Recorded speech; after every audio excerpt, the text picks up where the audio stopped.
जैसे मान लीजिए अभी एक सिस्टम और बना रहे हैं एआई के थ्रू अटेंडेंस लेता है। अगर आप फोटो दिखाएंगे उसको तो वो अटेंडेंस नहीं लेगा। अगर प्रॉपर लाइवलीनेस है तभी वो अटेंडेंस डिटेक्ट करेगा।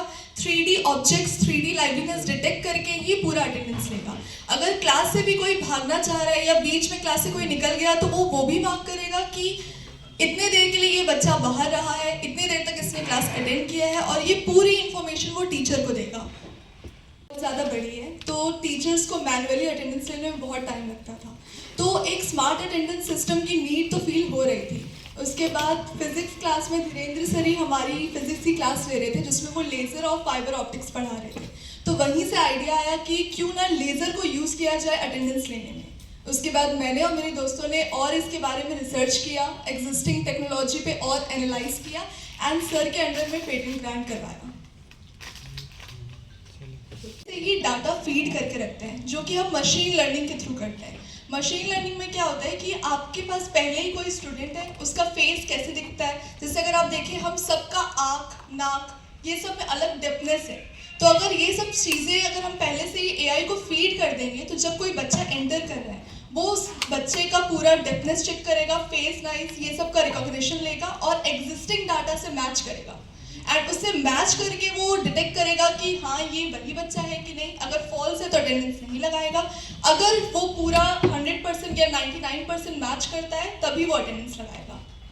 अगर बड़े बड़े इंस्टीट्यूशंस हैं वहाँ पे अटेंडेंस लेना थोड़ा मुश्किल हो जाता है क्योंकि इतने बच्चे अगर हम मैनुअली लें या फिर बायोमेट्रिक तरीके से लें तो ये सब बहुत टाइम टेकिंग है, तो इसलिए हमने इंफ्रारेड लेज़र का यूज़ करके एक अटेंडेंस सिस्टम बनाया जो कि जल्दी लो लाइटिंग कंडीशन में भी अटेंडेंस लेगा। 10 मीटर की रेंज में 20 से 30 लोगों का अटेंडेंस साथ मिलेगा। तो इससे जो हमारा मेन इनोवेशन होता है कि एंटी स्पूफिंग है, कोई भी चीटिंग नहीं कर सकता, कोई प्रॉक्सी नहीं लगा सकता। अगर कोई बच्चा क्लास अटेंड नहीं कर रहा है तो हमारे ही सिस्टम के थ्रू उनके पेरेंट्स को SMS चला जाएगा कि आपका बच्चा क्लास अटेंड नहीं कर रहा है। टीचर्स इजीली स्टूडेंट्स की अटेंडेंस ट्रैक कर सकते हैं एंड जो स्टूडेंट्स भी हैं वो अपनी अटेंडेंस देख सकते हैं कि उनका टोटल अटेंडेंस क्या है, उनकी अटेंडेंस लगी है कि नहीं। तो ये एक फास्ट एक्यूरेट तरीका है जिससे हम जल्द से जल्द लोगों का अटेंडेंस ले सकते हैं, बड़े बड़े इंस्टीट्यूशन में जल्दी काम कर सकते हैं। हो रहा है और उस और है मैं SSIPMT रायपुर की 3rd सेमेस्टर की CSE ब्रांच की स्टूडेंट हूँ। जी तो मुझे अभी यूटिलिटी पेटेंट ग्रांट हुआ है गवर्नमेंट ऑफ इंडिया की तरफ से infrared laser based attendance recognition facial recognition system के ऊपर, एंड इसकी तैयारी हम पिछले साल 2025 जून से कर रहे थे एंड ये अब जाके हमें 5 जनवरी 2026 में ग्रांट हुआ है। लोग आपको कैसे गाइडेंस बोलते हैं तो आगे आपको इससे क्या फायदा? तो ये मैंने और मेरे 3 दोस्त एलिन मसीह, लता टेकाम, अंशिका कुमारी, हम चारों ने मिलके किया है, धीरेन्द्र सर की गाइडेंस में किया है एंड आगे चल के हमारा पोर्टफोलियो बहुत स्ट्रांग होगा। रिज्यूमे जो आगे प्लेसमेंट्स में जो काम आती है वो सब कंपनीज हमारे ये सब चीज़ों को कि हमने 3rd सेमेस्टर में एक पेटेंट यूटिलिटी पेटेंट किया है, ये सब चीज़ हमें बहुत बेनिफिशियल होगा आगे चल के। पढ़ाई इसको साथ साथ पेटेंट करते हुए जी मैं बोलूँगी पढ़ाई में तो कुछ कठिनाई मुझे नहीं आई।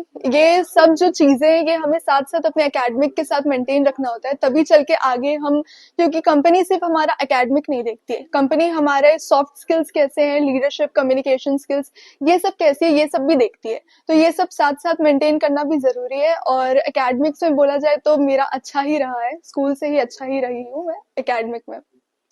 ये जी हम लोग शंकराचार्य इंस्टीट्यूट रायपुर से हैं, रायपुर इंजीनियरिंग कॉलेज से। ईशानी जो हमारी स्टूडेंट्स है वहाँ पे 2nd ईयर की 3rd सेमेस्टर में पढ़ाई करती हैं, उनका एक पेटेंट आया है, भारत सरकार ने जिसको ग्रांट दिया हुआ है।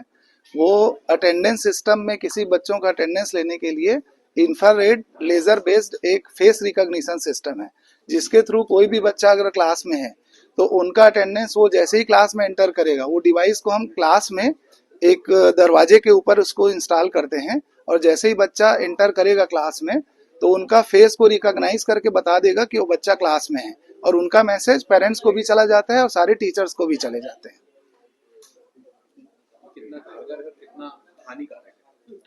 ये किसी भी तरह का हानिकारक नहीं है ये डिवाइस, क्योंकि इंफ्रारेड रीजन पे काम कर रहा है। इंफ्रारेड रीजन मतलब जैसे विजिबल लाइट है, जो लाइट हमको अभी दिख रही है, तो इसका इंटेंसिटी उससे भी थोड़ी ज्यादा है। इंफ्रारेड का मतलब होता है जिसकी एनर्जी थोड़ी कम होती है, इससे भी कम होती है। तो जब हमको नॉर्मल लाइट में कोई नुकसान नहीं है, तो इंफ्रारेड की एनर्जी तो और भी कम होती है उससे, तो उसमें और भी किसी भी तरह का नुकसान नहीं है। वो बस रिफ्लेक्शन लेके फिर इमेज को कैप्चर करता है।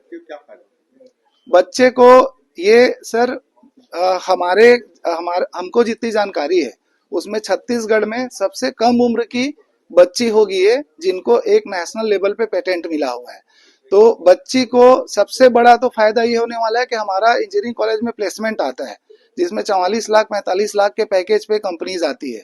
तो इनका प्रोफाइल जब देखेंगे कि इनने कि थर्ड सेमेस्टर सेकेंड सेमेस्टर में ही इनने पेटेंट ले लिया है और आगे जाके अभी इनके पास 5 सेमेस्टर बचा हुआ है, तो इनका प्रोफाइल इतना स्ट्रांग हो जाएगा कि कोई भी कंपनी आएगी तो इसको बहुत हायर पैकेज में सिलेक्शन होगा सर। ये इनका डायरेक्ट इनको प्रॉफिट होगा। जी पैकेज 45 लाख 40 लाख 22 लाख 28 लाख के ऐसे पैकेजेस की कंपनी हमारे कॉलेज में आती है सर।